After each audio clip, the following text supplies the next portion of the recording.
everybody, Bennett for the Bennett Podcast, and One Page Rules have got a brand new Frontiers live on my mini factory right now. It is called Eternal Dynasties Unveiled, and it is a faction book mixed in with some new STLs and a budget way to get a whole bunch more STLs. So I bought the book, I've printed the minis, and I thought we'd take a minute to have a look at just what you get. So we're going to break this down into the good, the bad, and the ugly. But first, let's have a quick look at the Frontiers page. So this went live yesterday lunchtime, I think, in the UK, and it is called Eternal Dynasty Unveiled. Now, this is their second faction book. They did one for the Duchies of Vinci for their fantasy game, and this is the first faction book for their future, their sci-fi game, Grim Dark Future, and it's for one of their home-brewed factions called the Eternal Dynasty, and these are kind of purple fishmen with a samurai vibe. It's pretty cool. In fact, you want to kind of, if you're coming from 40k or just general sci-fi wargaming and you know of Games Workshop, think Tau. It's a very Tau similar army, but they've got Cathay samurai kind of vibe to it. It's a really great mix of two different things, and I've had some of the models before. They've been involved in some of the campaigns before. I've printed some of the minis before, and I've always quite liked the Eternal Dynasty.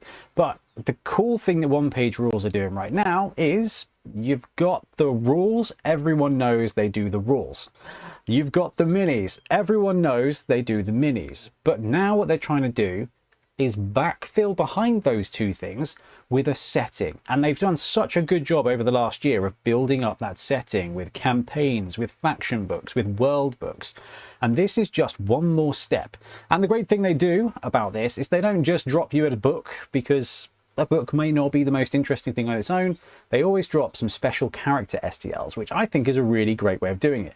So the core of this Frontiers is the Eternal Dynasty faction book. It's 83 pages of lore. There's no rules in it. You don't need the rules. The rules for this whole faction are free online. This is just background, and I'm very, very, very impressed with it. On top of that, if you back at level 1, you will get 4 Dynasty heroes, which is actually 5 models. So you get Commander Zhao, which is a banner bearer basically, so a kind of a guard captain, if you will, but they've got the standard bearer. That's kind of how they roll. They've got Xian and Zhao Tian. I'm terrible at this. I apologize if I pronounce this all very wrong, but hey, it's an alien language, so I'm right? Question mark. Now this is quite a cool thing. This is a hunter with a robot lion. Cool combination. The wicked thing is that the rules for these are all available right now. You've got Sage Mian. Sages are like their psychers, and this is cool. So this guy is kind of like a mini Slan Mage priest. He's got a little floating chair. He's just this little wizard man, and that's very, very, very cool. And then they've got the Oni. Now the Onis are definitely the most exciting bit about this entire faction. Think crisis suits, think robot ogres, and that's basically what you get here. They're Onis, but they've kind of got that Eastern dragon and Oni, like the kind of fantasy ogre vibe. It's very, very, very cool. So you get those 4 individual characters along with the book for the basic pledge. Now, because it's One Page Rules, you've got all the other STLs for this entire range. So you've got your Onis, you've got your captains, you've got your infantry, you've got turrets, you've got cyber birds, you've got the beasts, you've got these flying things, there's terrain, there's a ton of stuff you can back at way cheaper than they would normally sell it. So if you're just getting into OPR, or you really like the idea of the Eternal Dynasty, for not a huge amount of money, you can get a not a small amount of STLs, which is always very, very, very cool. But I backed number 1, and I backed the first tier, which was just for the book and the Eternal Dynasty heroes. So that was the thing I was the most interested in. I wanted to have a look at the book, see how much detail they went into, see how well it was done. And also, I mean, come on, we play this game because of the miniatures. I wanted to print the miniatures. So I think I've read it, I've printed them, you can see them on the screen at the back there. Let's delve into the good, the bad, and the ugly. Okay, so the good, let's start with the obvious. It is the miniatures. Now, the thing I really love about the way they do this stuff, like with the faction books, is they introduce special characters and unique character models that fit in with your faction. That's the really cool thing here, is that if you've got Eternal Dynasty, or you just want some sci-fi RPG models or some sci-fi villains, this is where it comes in. And they do this really great thing that's kind of similar to Games Workshop. So Games Workshop will do their little, like, the Blackstone Fortress stuff, or Warcry, or Kill Team. And what they'll do is they'll go, okay, here's the basic stuff. Let's do something more with it. Let's flesh it out a bit. Let's do something unique. So OPR have got the full Eternal Dynasty army, and each of those has got customizable bits because that's just how they roll. Now you've got like a captain that you can use as a standard captain, or it comes with specific rules. So you've got an Oni captain that you can use as a big robot guy. You can just use him. They're great alternate sculpts that you absolutely positively do not need, but they fit in with the standard roster whether you're using special heroes or not. And that is excellent to me. And I figured we can actually have a look at some of them. Whoa, my mini factory is having a bit of a moment. So this is Commander Zhao, which is a standard infantry hero, 2 swords and a banner. Like, this is their thing. This person is one of the banner bearers for the Empire, which is kind of like, how's the best way to describe it? Like, it's one of the highest general positions, but being a banner bearer means that they show allegiance to the emperor and stuff. So they're kind of like an honor, like a commissar, basically. They're a political representative of their army. But I mean, there's absolutely positively no reason you can't use this just as a standard hero for your army, which is great. Then you've got this lad who I absolutely love. This is probably my favorite model. This is the Oni Captain Wukaon 05. So the Onis are robots. They're powered by jade crystals. The lore is great, but this is such a cool and dynamic pose for what is an ancient Chinese style robot ogre with a Darth Maul lightsaber. I don't need to go any further than that because it is just a phenomenally fun sculpt. And then you've got Xian and Zhao Tan, which is a really cool thing. So they fleshed out an element of their fluff. So the Eternal Dynasty have got some serious beef with the alien hives. Think the OPR version of the Tyranids. And the alien hives came in and smushed a bunch of their planets.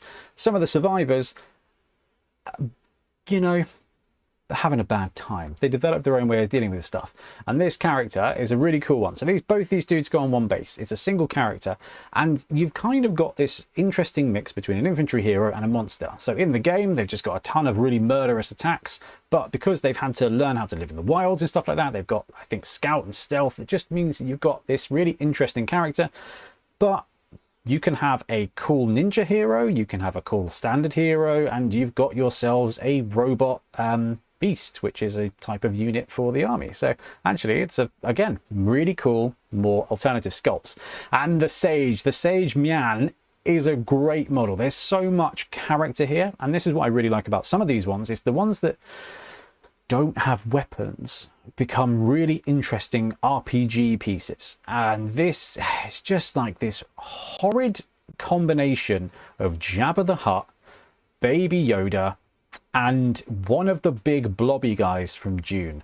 And that's just such a cool thing to have in this aquatic alien samurai race. You've got this kind of bloaty psychic sage person flying around on a big droid seat.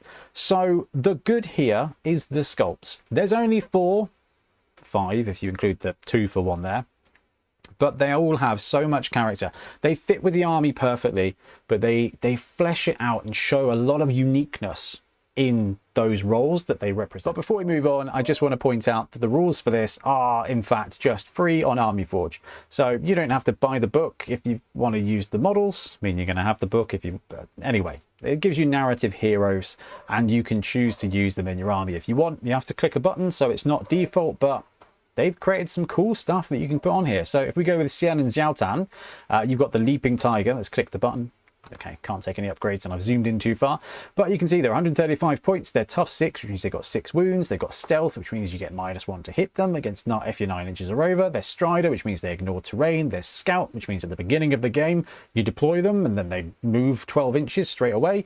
They're a hero. They're fearless, and they've got 6 AP2 attacks and 3 AP2 attacks and 3 taser attacks. Right, the next good part for this is absolutely positively the book. So if I flick over here, we will have a couple of looks at a couple of bits, but I'm not going to show off the book because it is very much worth a read. If you like your sci-fi lore, this is very, very, very, very good. Like, they have done such a good job of brewing up and chucking in art and setting the scene for the Dynasty. This mixture of clans and tech, and I'm so impressed with the story that they've built. I don't want to actually spoil too much of it because they've done such a good job of building up this narrative. But you've got how they are right now and how they function. So there's the Royal Army, which kind of oversees and backs all the individual clans, and how it came to be that.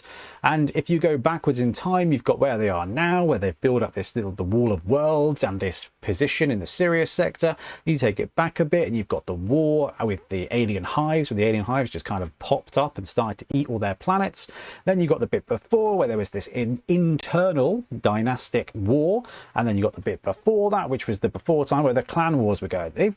This is one faction, and they've got 80 pages of fluff and lore and how this army developed and the internal politics, and I'm so impressed with the way they've woven it together, like that I want to print lots of these things. And another thing that's in here that I am super impressed with, all right, we love a good map. You can't beat a map if you're doing a source book, but they've gone to the length of detailing a bunch of like the individual clans. So if you've watched the channel for a while, you know I love Spike magazines, and in the Spike magazine there's 4 different teams that you kind of read about, and it gives you some ideas. Where's the thing? So there's banners for some of the races. You've got paint schemes for some of the clans, which I find outrageously inspiring. And I'm just super impressed. From a wargaming point of view, I've read this and now I know enough to want to play them and like why they fight, which is so cool. And there's a bunch of really cool mini factions inside the faction now that I want to flesh out or paint them up as, because I believe in what they're fighting for. I love where they've come from. And the other thing, I'm going to give monstrous props for this. They created the whole language for this race. And we were in the Discord yesterday as this dropped, chatting with Tano, the head guy from OPR, and he was like, write your name in the Kasarian language. So I did, and it was easy, and I am mega impressed. Okay, so the good is everything they sell. The bad. Now, I'm going to be really clear with this. There is nothing in this that I thought was bad. There's a couple of things that I think they could learn from and do even better next time. And I don't think that's a bad thing to say, because I have backed, I think, everything that they have dropped since they went live, and I'm going to continue to do it. But I guess the first thing I got to flag about is the price. So if we've looked at it, right? The price for the book and the 4 models, or the 5 models that are 4 heroes, is $20. Now, in the grand scheme of wargaming, that's not a huge amount. And for an 83-page source book, if you benchmark it against everything else that goes on in the game, in the games industry, that's really not bad at all. The only thing that kind of made me think twice about it was the fact that that's almost 2 months of their Patreon. Now, most STL Patreons subscriptions will be about £10 a month, right? $10 a month. That's around about the price. So this is like the price of backing 2 different Patreons or mini tribes this month, which is a lot of models. Now, the book is fantastic. The models are great. $20 is a fair amount. It's perfectly fair cost. I don't feel robbed by it. It's only because they give so much for 1 month of a Patreon that it makes me go, 2 months of their Patreon versus this is not quite in line. And I'm going to be totally honest with you. I think $15 is probably about the right amount for this. I think while the lore book is phenomenal, when it comes to the STL realms, it is kind of the miniatures that people are drawn into. So I think $10 for 4 special characters is a really good price. And having that $5 for the book or $15 for 4 models, I think that's probably about where it would feel really right. But I do not begrudge them the extra $5 because that book was so much better than I expected it to be. The minis, I knew what I was going in for and I knew it was going to be good, but the book was fantastic. Okay, moving on, another couple of things I think maybe they could have done a little bit better is with the special characters. I was really hoping for a 1-page spread with them. Like, and I don't know, I should have gone back and checked, but for their last one with the Vinci, I felt like I knew more of the story of the heroes that were in it. In this faction book, in the Eternal Dynasty faction book, I couldn't see. I think there might be a couple of stories for the hero models that come with it, but there wasn't quite so much. And when it comes to something where there's special characters, you've got a real opportunity, I think, for just 1 page. You know, like very similar to the Spike magazines where you've got Zarg Mad-Eye, here's a feature, here's his art, here's his rules or what he's about. And I think they could have done this here. 4 pages, 1 for each of the heroes, so that you could be like, oh, I love this Wukan robot man. Who is he? Page 53. Oh, this is who he is and this is where he's gone. Like, there's some bits about there, but just a 1-pager would have been really cool because I think that's an extra hook to get you in. That would have been great. Don't need the rules because the rules are available for free. But a 1-pager, but it's not just about each individual hero. It's about the units they fight with, because if you wanted to pick up these models and be like, cool, love the Oni hero, what clan does he fight with? Who's he fought with? What's his famous battles? How do I build a force around him? It would have been so good to have that. I mean, not the worst thing in the world that it's not there, but I would have really wanted that from the book. It would have been really cool to have. And the last bit I'm going to mention that I think is good but could be great is just a couple of the bits of the writing. I feel like I just want to... They used this phrase a little bit too frequently, I felt, as I was reading it, which was the whole "a single dragon titan has been known to change the course of battle." And it felt like every other unit was kind of like, can change the course of battle. One of these could really change things. A well-placed samurai titan has been known to shift the tide of battle. Like, it's fine. It's not a big deal.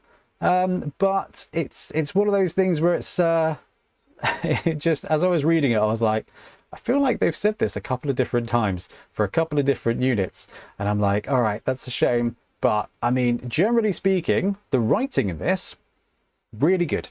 Like, really good. It wasn't Dan Abnett good, but it was well good enough to buy me in, and that, I think, is the benchmark. So when it comes to the writing and the phraseology and the order and the structure, I'm going to give them a solid 7 out of 10 for it. I thought overall it was really good. There's a couple of bits where maybe just not using that similar phraseology would have been good, but hey, when you're building out like 10 different units, you tend to say the same thing. I get it. Not a big deal, but I think a note. Okay, so the ugly. We've got some good bits. We got some bits they could do better, and the ugly bits, and you're not going to be surprised by this, there isn't any. This is a fantastic step, and I said this at the beginning of the video. This is, they've got the rules, they've got the models, now they're building the realm behind it. It's already there. But when you think of 1-page rules, you think of a STL Patreon, or you think of miniatures agnostic different way to play 40k, is how I got pulled into it. It's so much more than that. And the way they're building up this lore at the moment is just pulling me more and more in. This month, their new orcs dropped. Last 6 months, the HDF, their humans, they're not Imperial Guard, have dropped. They're not just copying other games. They're doing models that work in sync with other games, but have their own identity. And the Eternal Dynasty is actually a faction that is unique to them. The starting point is there's similarities to Tau, but Tau are actually the Dao Union in this game. It's a different army. The Eternal Dynasties are a different army to the Tau army for 1-page rules. And because of that, they've got their own theme, they've got their own style, and it works really well. The only thing I think they need to do, and I'm saying this because I want it, But when it comes to building a brand and building a setting, you have to have more than one way to play inside it. If you think of Battletech is a deep setting because you've got Battletech, you've got alternative rules to play Battletech, fine, but you've got video games, you've got other ways to engage, video games and books. 40k, you've got 40k, you've got their video games, you've got the books, you've got the spaceship games, you've got the epic games. When it comes to the OPR stuff, they are doing such a good job of building the world behind it, but until they start doing spaceships for Grimdark Future or small scale gaming that shows off the world from a different angle, I mean, that's going to be when they become a full-on three-dimensional thing. Until then, though, these books, these faction books, are such a great way to fill out the universe and give us some fun models too. Anyway, I'm going to wrap up. Let me know what you think in the comments, and we'll be back soon with more Wargaming content. Happy printing.